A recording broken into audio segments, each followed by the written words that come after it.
Chicago, and tonight I am here with Jude Schuma. Hi, how are you tonight? I'm wonderful, thank you. Great. So tonight is your listening party for your new upcoming album, Susie Space Cadet, which comes out tomorrow. How are you feeling about it? It's super exciting, right? It is super exciting. It's kind of a breath of relief knowing that it's finally going to be out. A lot of people don't think about how much time that goes into like making a record, or especially this with a comic book and all of the different things we did with it, but the amount of time that it takes, it's like 5-6 months by the time it's done. Then you gotta wait 5 or 6 months, so it's exciting. I bet. And I have never seen this before, but you're releasing an album and a comic at the same time. What gave you an idea? What inspired you? That's awesome. Oh God, I got really into Attack on Titan. Oh, nice. The manga, and I got just kind of enamored by just Japanese comics, and just, yeah, I wanted to do an anime originally, but it turns out the budget for an anime is a lot more than, so we settled for the comic. Nice. But yeah, it turned out really well. I kind of just came up with the story, not really planning to make a record out of it, and then I ultimately just made a record with it. Awesome. What inspired, was there like something that inspired this specific story that you made the comic about, or? Oh, my significant other. Oh, She, so sweet. yeah. If you know what the story is, it's about just desire and longing to just get out there and see more, and just working the 9 to 5 these days, and everybody, the way humanity is kind of set up, our culture, it's not that exciting. It's really mundane and monotonous a lot of the time, so it's hard to even get time off to do anything if you want to go somewhere. So that all kind of played into it, and I just kind of came up with this character, and then the whole thing just kind of got blown out of proportion. Oh, wow. That's awesome.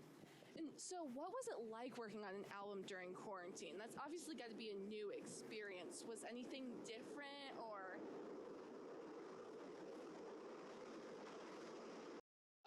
You could definitely say I had a lot more time on my hands, so I could really, like this whole record, I did a lot of reamping, which I don't know if you know what that is. It's where you have like a recorded sound, and then you take that recorded sound and you play it out of the system into a pedal, so like a delay pedal.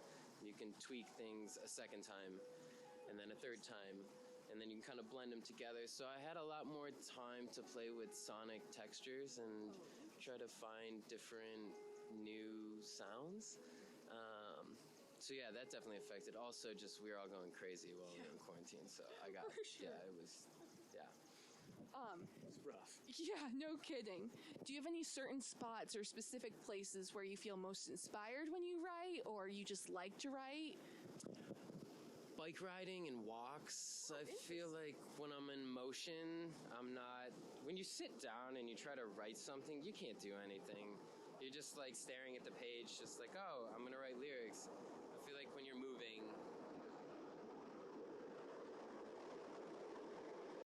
In what ways you say like your new upcoming album is different than work you've released in the past? For one, I've never done a comic before, so that was interesting. There's just so many pieces that go together. You have to find the artist and then try to like convey what you want to be on the page, what the story is, and what the panels should be. Hold up.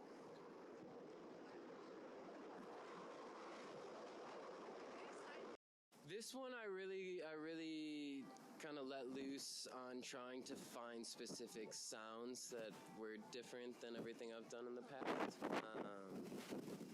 I used a lot of synthesizer, and I have a Roland Space Echo that's like an analog tape delay that I used religiously on this. Wow. So yeah, that was cool.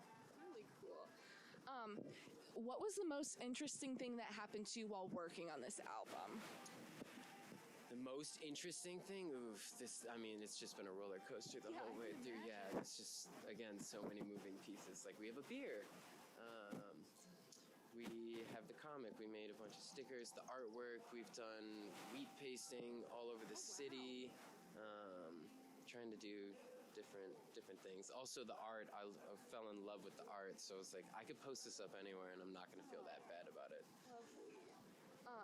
What new song off this album are you most excited for people to hear, and what about that song makes it so incredible?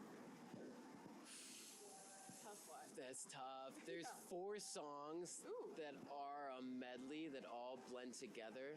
Really? It's like 6 minutes long, but it's really one song, but it's broken up into 4 songs. That's probably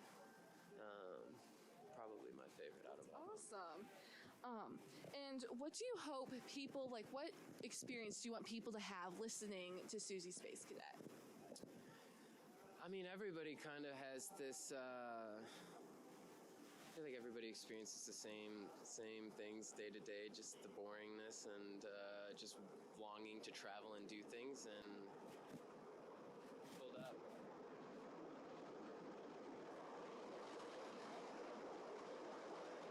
At least I'm catching it now. It's not that loud. Bloopers. We're all kind of in the same boat. It's not just one person. Everybody's dealing with these desires and longing, wanting to just do more out of life, but feel trapped. That you have to work and you can't just, go off and do whatever you want. And if you could, then you'd probably just get bored anyways, and then it would lose the luster of being able to go out and do whatever you want. Exactly. Well, it was great talking with you. Thanks for sitting down with us tonight. And Susie Space Cadet will be available on all streaming platforms October 8th. Yes, so exciting. Thanks for talking with us.